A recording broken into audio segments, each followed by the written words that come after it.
Ginoo kanatong mga tao. Nabisan kita nakasala, nakatalikod, no sa iyang katubangan, mga igsoon. Wala gyud po nawala iyang gugma nato. Nani nilabaw pa gyud ang iyang paghigugma ani kanato. Manuman kay ibisan ang iyang kaugalingkod, iyang gihatag. Nagpakamatay siya mga igsoon alam sa atong mga sala. No alam natong mga tao mga igsoon.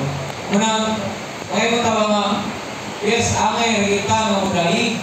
Angay yan nagdita nga musimba ng mga igsoon sa atong Ginoo.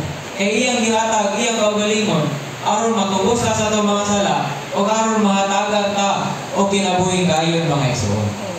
Sa man ta nga kini ang atong gikinabuhi diri karon. Mahuman ra magini, nawawala ra magini, taman ra magini sa sementeryo.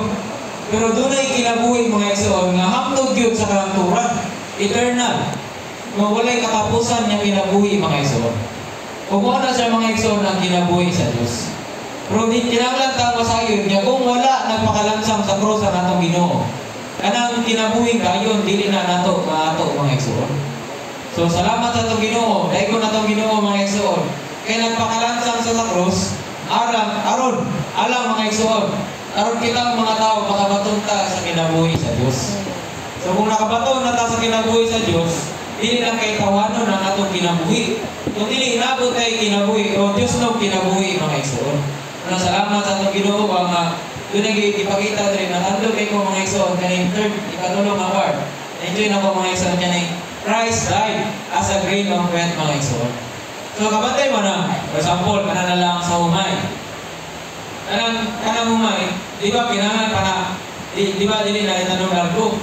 Kinahanglan pa na mamatay. No, aron din na pagtanong nimo, mamunga utubo gid siya o mamatay. Mamatay. Sorry. Utubo gid siya o mamunga gid sa dagan. Bisag isa ra na kalugas. No nga humay.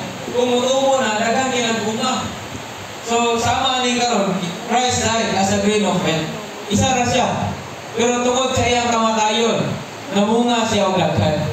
No, which is tanang mga nituo niya o mga nakadawat sa iyang kinabuhi. So ang bunga sa atong Ginoo karang nakadawat sa iyang kinabuhi. No daghan man ang nakadawat sa iyang kinabuhi, bisan isa ra siya no namatay, pero daghan ang nakadawat sa kinabuhi. Daghan ang bunga. So salamat sa Ginoo mga igsoon.